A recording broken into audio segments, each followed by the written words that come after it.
Hey there, I'm Ashley, and this is New Day with Ashley. If you're looking for inspiration to make a difference and create lasting impact, then you're in the right place. Get ready to be encouraged by the stories of my guests who have taken risks, overcome challenges, and created opportunities. It's time to make the most of your new day.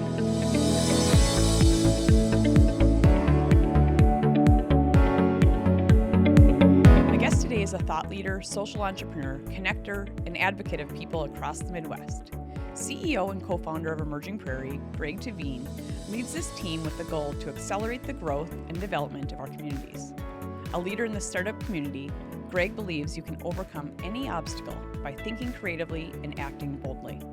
Greg and his team are on a mission to encourage others to build the community they want to live in. So, this has evolved over the time. So originally going to be this digital platform. I think you quickly realized, no, that's not the way.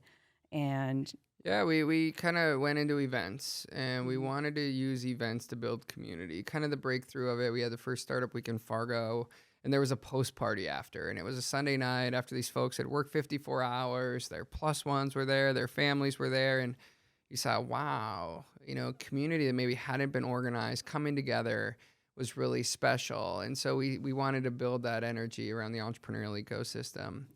And then back in 2018, Barry Batchelor, whose family went to West Fargo, where we went, he spoke at our 1 Million Cups and just asked the question to a room of 300 plus folks, what's our community's major? What is it that we can do that can make a difference, that's important, that can add value for the world?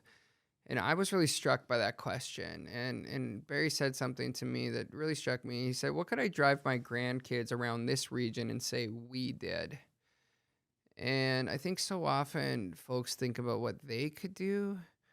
But in this case, the problem was made bigger, and it was, what could we do? Right.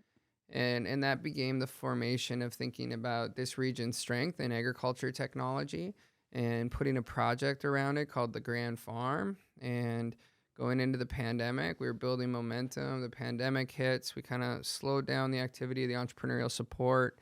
And then we put a lot of energy into Grand Farm. And then one of the things Grand Farm wanted to do was to upskill the workforce. And that's where we launched Emerging Digital Academy, which is the first 20-week software development boot camp in the state of North Dakota. And so those two programs have been running since kind of March of 2020, when the world shifted. And here we are now. We have 3 active ecosystems: a technology ecosystem, an innovation ecosystem, and an entrepreneurial ecosystem. Yeah, that's awesome. And so, through that COVID, which some businesses had a hard time, but you guys found other strengths and ways to get over these challenges, I guess.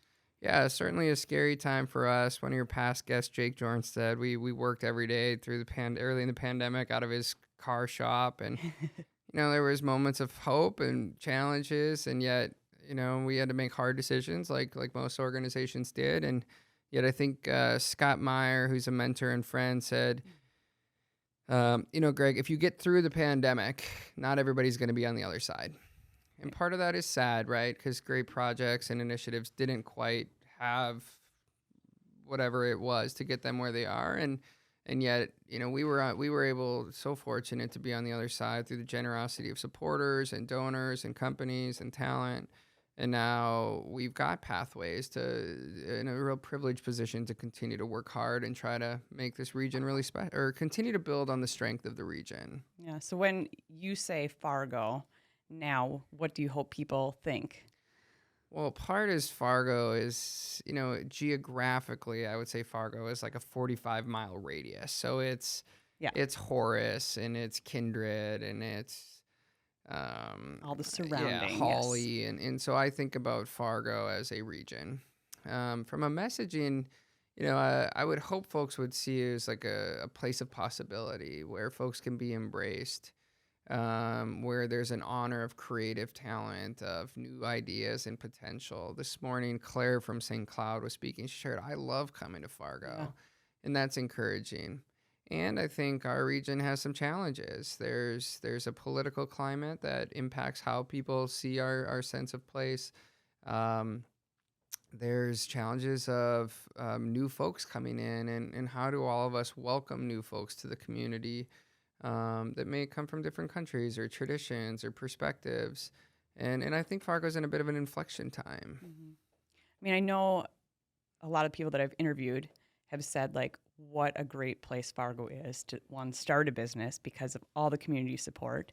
And really, I don't know any other community. Even Shannon from the chamber said, "There's no other community I've ever seen that rallies behind the people Mm. like that in Fargo," which I think is so cool. Um, yeah, just I myself have seen it change and know that so many people. I stayed here to go to college, Mhm. so I was maybe one of those that wasn't Yeah. that you mentioned earlier. No, however, I think there's so many that have said, "Oh, I'm getting out of here," but now we see people staying here. Yeah, I think I think maybe when we were in high school, there was a perspective that you could get stuck here. If you Sure. stayed, it'd be Yeah. hard to get out. And now I think a lot of people are choosing here. Right. Um, I just learned about a data scientist who's Nigerian out of the UK he's moving his family here because they've heard about Fargo and its quality of life, and they're proactively choosing to make this place home without any ties, family, job. And that's interesting. And so I think, in one hand we've got a lot of strength, and on the other hand, I think for those of us that have maybe been here for a while, I think we have to constantly challenge ourselves to look for ways to welcome people. Right. When I moved back, it took over a year to be invited to anybody's home for dinner other than a family member's. Really? Wow. Yeah. And that wasn't fun. Right. And especially like when you're living in a studio apartment downtown Yeah. and you don't have a lot of cash. But I think we all have an ability to think about how do we welcome new folks. I always think about this idea that historically, if you had worked at a company for like 40 years, then they celebrate you. They get a cake and a watch and something. And why don't we like ring the bell and celebrate when folks move here? Right. And really make them welcome and feel part of a family, I guess. Yeah. Yeah, I like that. Um, Speaking about challenges, so we have some strengths and challenges within Fargo, but how about even in your position? Well, yeah, I think, we have a team of 28 now. Wow. And I think the personal journey of that,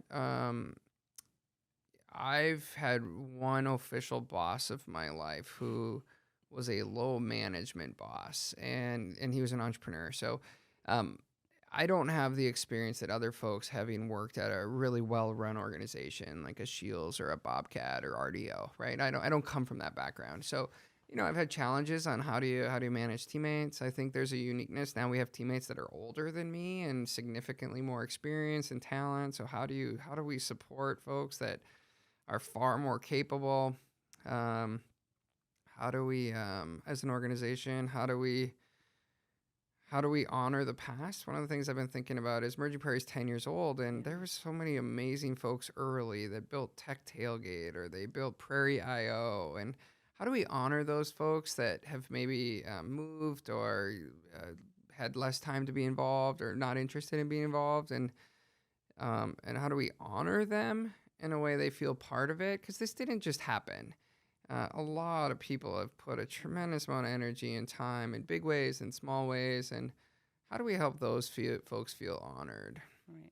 Maybe invite him over for dinner. Yeah, No. well, I don't think people would want to come to No. my house for dinner unless you want macaroni and cheese and chicken nuggets. Oh, funny. Well, what would be the best part about what you do? I think that's changed. I think early on I was able to be a little closer to the mission, a little bit more of an individual contributor. And now it's how do you support a team? And I mean, yesterday we had our all hands meeting. We have a once a month kind of whole team gets together and just hearing from the team how they're doing. I think now it's kind of like shining through others and watching them find joy. And, our organization is kind of built on this two business models or philosophies. One is a Buddhist principle that is if a tree adds value to the community will take care of the tree. And if the tree doesn't add value to the community will let the tree die. Sure. That's the business model. Okay. I don't think that's taught in books. I don't think that's taught in MBA classrooms. Yet that's kind of what we believe. And then the other is this idea of a book called The Go-Giver, which is about generosity as a strategy. And so watching teammates really understand the power of adding value to others, giving first. It can be challenging for some, and watching them fully embrace that, it just fills me with a lot of joy, because I believe generosity is an incredible lifetime strategy, professionally, personally. And when folks really come to understand that and embrace it, it just unlocks so much potential. Wow, what a great episode. Thank you so much for joining me. It's always so inspiring sharing these stories. To listen to the full podcast, go to Spotify, Apple Podcasts, or any of your favorite podcast platforms. Remember to like and subscribe. I would love if you could leave me a 5-star review. This helps us reach and engage with more people. Join me next week, and until then, make the most of your new day.